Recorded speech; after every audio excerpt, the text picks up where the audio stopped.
something big is coming next, and that is remarks from our county executive, Ed FitzGerald.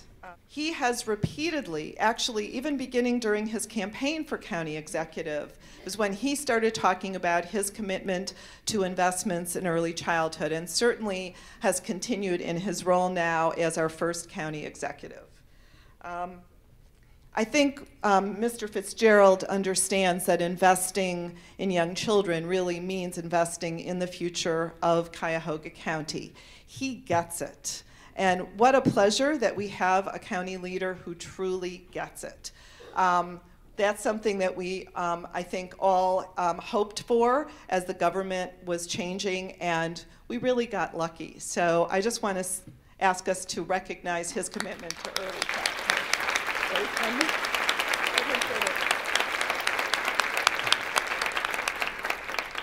Also, I think he knows about kids because he's a father of 4 children.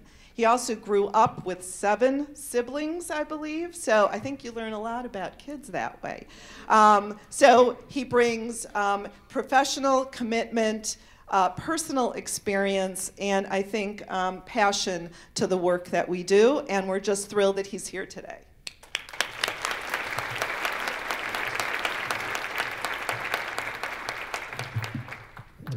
Good morning, everybody. I hope you're feeling juicified. Jonathan, you did a great job on that video. You really did. Last year, I appeared here by video, and you didn't do nearly as good job with me. You know, I can do arts and crafts too. You didn't explore that side of me. I want to align myself with the very appropriate comments that Council President Connolly made, which I thought were so appropriate because those of you in this room, and most of you do, who work with children know it's been a difficult couple weeks. There's been some tragic events, and working with children has great rewards, and there's moments where it's more gratifying than anything you could ever do, and then there's also that other side to it, especially when you're dealing with vulnerable populations, and I just want to commend the council president for mentioning that. So, why am I here today, and what do I want to talk about in particular? Before I go any further, by the way, I also want to just thank our private sector partners, particularly my friend Paul Clark, who's been such a great leader in this area, and has really, and it's not just corporate goodwill. He means it, he feels it, he cares about it. We have a lot of conversations about it, and he's PNC is, under his leadership has just been the best partner you could have. So where are we now in terms of what we're trying to do with early childhood education in general, but also college attainment in particular? Well, first of all, we have a mandate to do that. We have a mandate in several different ways. Under our county charter, we are mandated to establish a college scholarship initiative or a college scholarship fund, but the county charter doesn't tell us how we should do that. Didn't tell us where we're going to get the money, of course, to do that. And it also says, even in the preamble of the new county charter that we operate under, it says that economic development is supposed to be one of our primary missions. So you all know the budgetary challenges that everybody in government and the nonprofit world have faced in the last few years. Of course, we've lost about half of our local government funds. So not only did we have to do our traditional statutory functions, but we also had these additional mandates imposed upon us by the county charter. We had to figure out a strategic way to fund those and implement those. But even if we didn't have that legal mandate from the charter, we had a moral responsibility to grapple with these issues and deal with these issues anyway. So I think we would be here even if we weren't commanded to do so by our charter. There is no way, in our opinion, there is no way to separate an economic development strategy from a higher education strategy. It's impossible. And I know that you already heard a lot of data, which I thought was great this morning. But let me just give you one. This just, I think, is just a compelling piece of data that really is the reason that we have to do something when it comes to increasing this county's college attainment levels. And these are national statistics, but they apply, they certainly apply to Cuyahoga County. For an individual that drops out of high school, the national average in terms of median income is about $2,000 a month. Now there's plenty of people that are below that, there's a few that get above it, but the median is $2,000 a month for a high school dropout. For those that either get their high school degree or an equivalency, it's about $2,500 a month. If they get a vocational certificate, the average is $2,900 a month. If they get an associate's degree, it's $3,400 a month. If they get their bachelor's degree, it's $4,300 a month. If they get an advanced degree, it's $5,400 a month, and then on up from there. So it isn't a theory. The data is there. As sure as night follows day, education is going to drive economic attainment. You can directly see the steps up the educational ladder, or also the identical steps up the economic ladder. So it's impossible for us to have a real economic development strategy without having looking at this issue of college attainment. So that was what our challenge was. And we set kind of parameters to try to devise a strategy that we thought would help us get there. So let me kind of lay out what some of our parameters were. And again, I want to compliment the county council in a number of regards. And you're going to hear from Councilman Julian Rogers, who's been the council's point person on education issues as soon as I finish here. But one of the first decisions we made is that we didn't rush into fulfilling that mandate, because the easiest way to fulfill the charter mandate would have just been to quickly establish a scholarship program, then check that off the list and say, okay, we did it.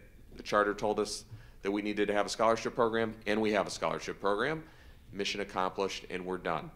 We've been a lot more thoughtful about it. So a lot of research has gone into that, and we've used the same strategies that we've tried to use in tackling other problems with the county. First off, we looked at what are best practices across the country, what has worked and what hasn't worked. And we also wanted to make an investment that was consistent with the whole invest in children philosophy. And we didn't think that it made sense to make an investment after all of the early decisions have already been made, because not that there's anything wrong with any interventions when a child is a junior in high school or a senior in high school, but at that point, frequently the cake has kind of already been baked, and it takes a lot more resources to try to change the trajectory that has been in place for 10 or 12 years. So we thought it made sense to try to have a college initiative that started at the same time that the child's educational life starts.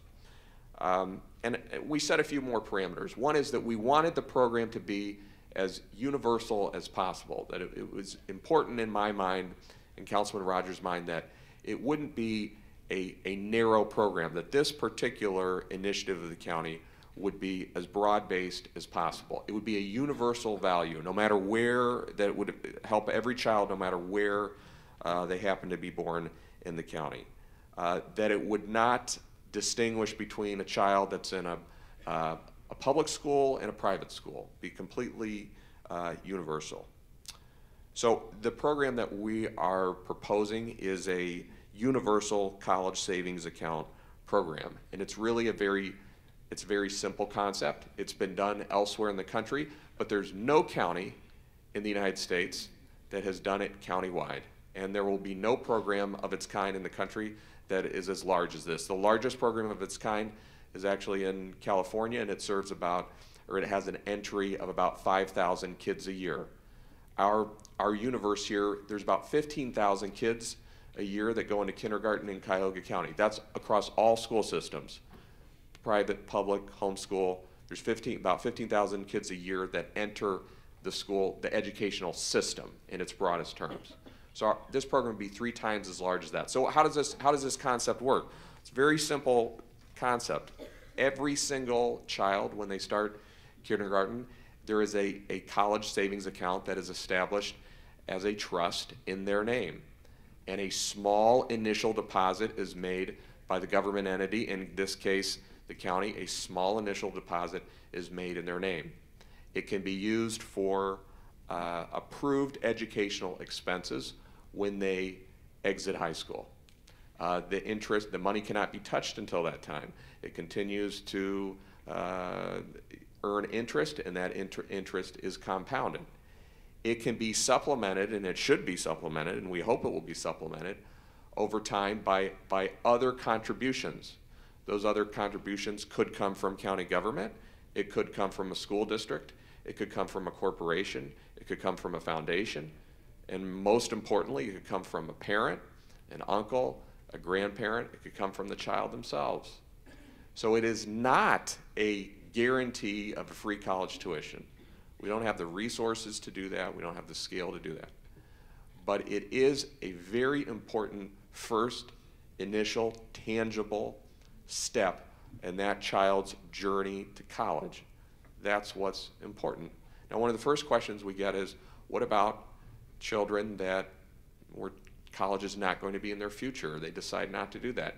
It's going to be able to be eligible for any approved educational expense. So that includes vocational expenses, and it also includes children that have special needs as well, because it's important to include that population as well. Sometimes there will be a mixture of college education in there, but there can be approved expenses. But the default position is that we hope that somebody will use those funds to go to college. I think there's tremendous value in this, and let me just give you some of the reasons why. First of all, I just think the universal nature of it is so important. It will be the only county in the United States that has accepted this as a universal value, and that just has power. I remember when we were watching the video about how you teach a child. You can tell a child that college is in their future, but for them to actually have an account, to be able to go online and look at their account and see how much it's gained in interest is real. It's not a lecture. It's a tangible investment, and that's very, very important. Rebecca mentioned I was lucky enough. I was one of 8 kids, and my parents certainly stressed college education, but I don't remember any of their lectures about that. But I do remember that I had a savings account, because when the time of the month came where we would all get our statements from the bank, we'd all look at it, and I'd want to know why my sister had more in her account than mine, and so forth. So we all remember that, but it's something real, it's something tangible that I don't think these kids are ever going to forget, because it's a concrete demonstration of our faith in their potential, and that's very, very, very powerful. We had really kind of as a subsidiary benefit, but a very real benefit, as we started to research this. One of the effects of this is going to be that it's going to be, I think, one of the most important steps forward in terms of just financial literacy. For many of these families, this will be the first account that they have. Sometimes it'll be the first account that they've had in a couple generations. And there's a lot of potential where teachers can use that as a learning tool in the classroom.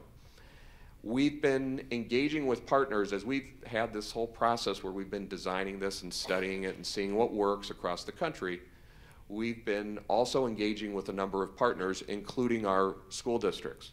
And that was something that came back immediately from the school superintendents, is that they saw lots of avenues where this can be used as a learning tool in the schools.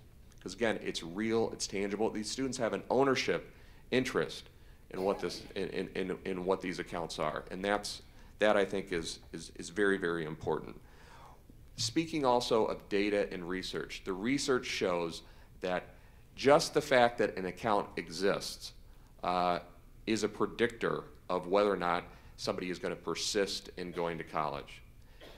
As we've been talking to school districts, by the way, I can tell you also today that there's been great acceptance of this among the school community, and those conversations are ongoing. But we could not do this program unless we have the full partnership of our local school districts. First meeting we had was with, on the school district side of it, was with Eric Gordon of CMSD, and he immediately embraced the program because he sees it as consistent with the change and the reformation that they're trying to effect within the Cleveland schools. We recently had meetings with our suburban school districts and our countywide vocational district. Same response, incredibly responsive on their part.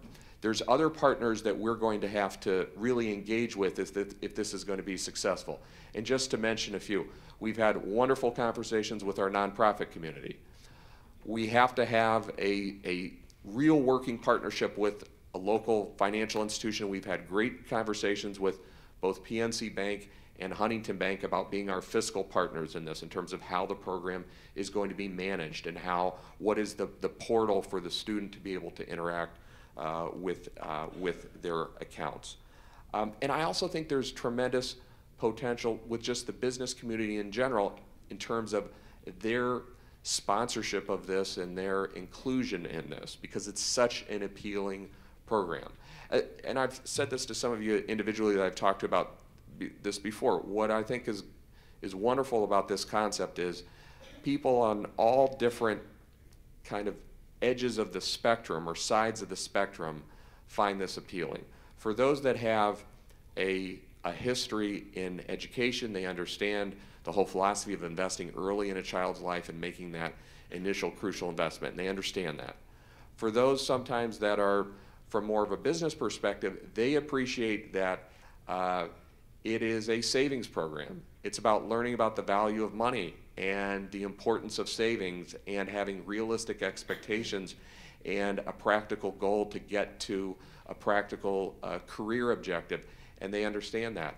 And some of them, and as I've learned, have had these kinds of experiences through other programs that have existed on a smaller scale. So for instance, Society Bank years ago used to do something called the Society for Savings, and they had a program. Some of you are nodding your heads. I get that.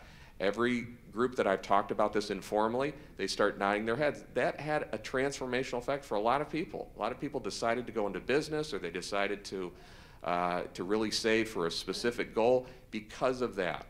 So it's not all about government. It's about government providing a spark that I think is going to lead to a lot of creative outcomes.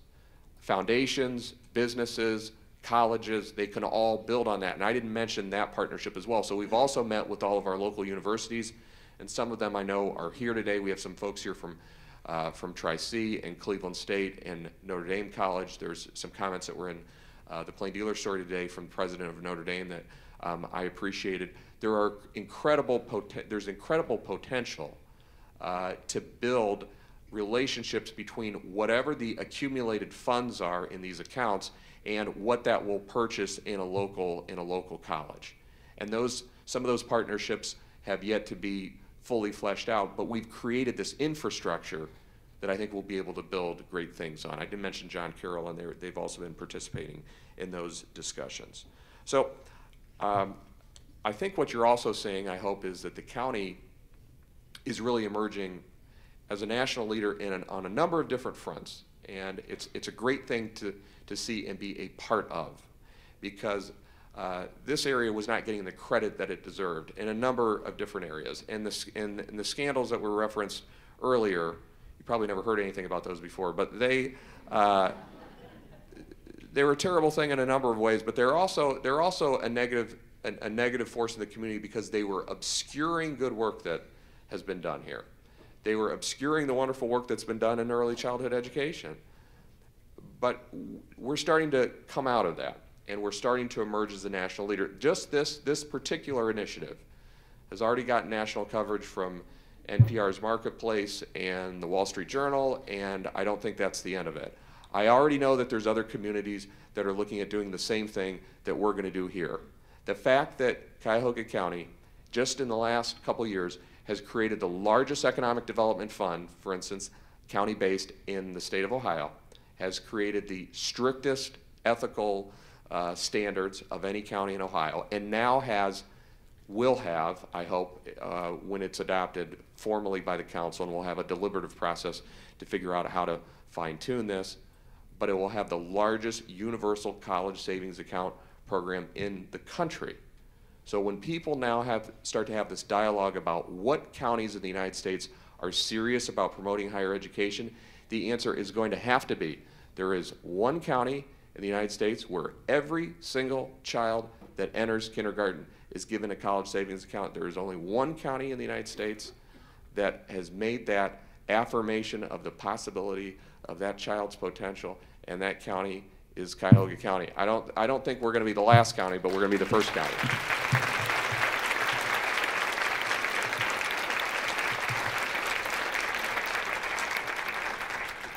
At this point, I want to recognize and call to the podium my colleague in county government, Councilman Julian Rogers.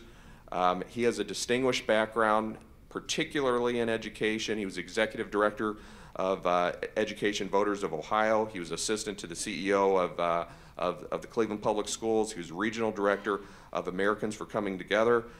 He was a program associate for public policy and research for the Community Partnership for Arts and Culture, and he's been council's point person when it comes to developing their scholarship program. So please join me in welcoming Councilman Julian Rogers.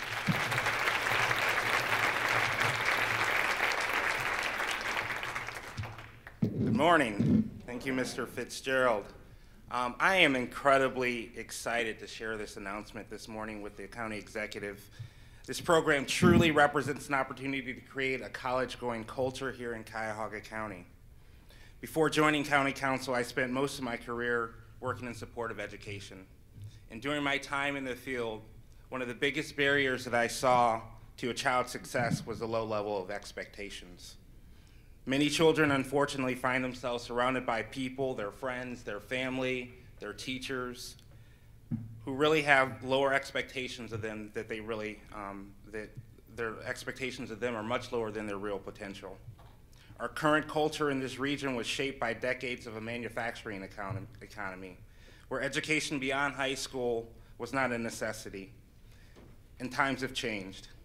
We've talked about Mr. FitzGerald talked about the rise in income associated with each level of education that you attain, and so that times have changed. We can no longer advance as a region if our students are going to continue.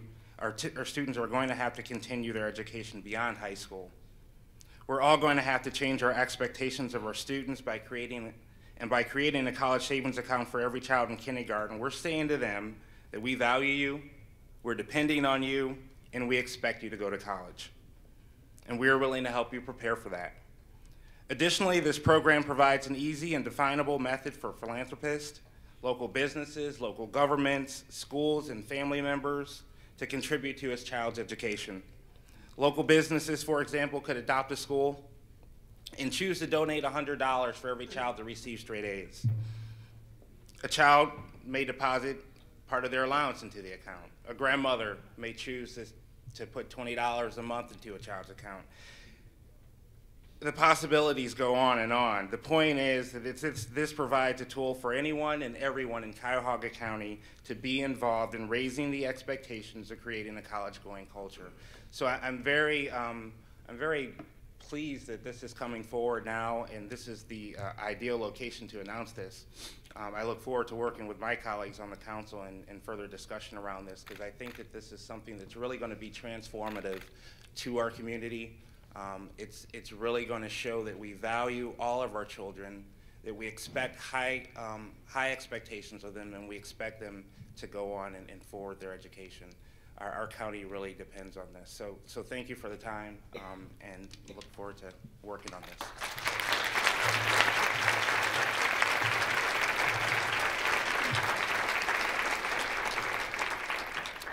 I want to thank you for the time, and thank you, Rebecca, for allowing us to have this portion of your meeting. There is going to be a short videotape message regarding this proposed program from U.S. Department of Education Secretary Arnie Duncan. Hello to Cuyahoga County, and I really wish I could be with you in person today for the Invest in Children annual meeting, but I'm honored to have just a few minutes to share with you my great appreciation for the phenomenal work that you're doing. Bringing together a collective group of people, government officials and community leaders, together with philanthropic and private organizations, can help drive early education policy into real action that benefits children and their families. The public-private partnership your work centers on will be critical to creating a strong cradle-to-career pathway for more of your children. Early childhood education is something that keeps me up at night, unfortunately, sometimes, because our country is nowhere near where it needs to be in this area. And I simply don't need another study to tell me what all of you already know, that getting our babies off to a great start in life is absolutely vital to their long-term success. And yet, across the country, so many of our youngest and most vulnerable children simply don't have access to high-quality learning opportunities. Too often, because of that lack of investment on the front end, those kids are set back in their education, and all too often, they never catch up. Despite the enormity of this challenge, it is a solvable problem, and thanks to people like you, real progress is being made. Invest in Children is doing heroic work by bringing together parents, neighbors, churches, nonprofits, businesses, and foundations in common cause to support your children. And that's the kind of support system that all children need and deserve. And I want to give a shout out to Rebecca Dorman for leading such an important effort. As a winner of the Race to the Top Early Learning Challenge, Ohio is clearly on the cutting edge of rethinking and transforming opportunities for our youngest children. With public support and great leadership, you're really coming up with creative and important solutions to expand equity and access to great education. I applaud County Executive FitzGerald's announcement today of the College Savings Account initiative for all kindergartners. That's a fantastic idea that has the potential to have real long-term impact. In Cuyahoga County, you are changing the odds for our children early on so they don't have to face overwhelming odds later. We know that for so many children in America, the status quo is nowhere near good enough. So I want to challenge all of you to continue to be bold and courageous for your kids and for our entire country. Thank you for the hard work you're doing every single day to stand up for early childhood education. And thank you for the example of courage and collaboration and creativity that you're setting for the entire nation.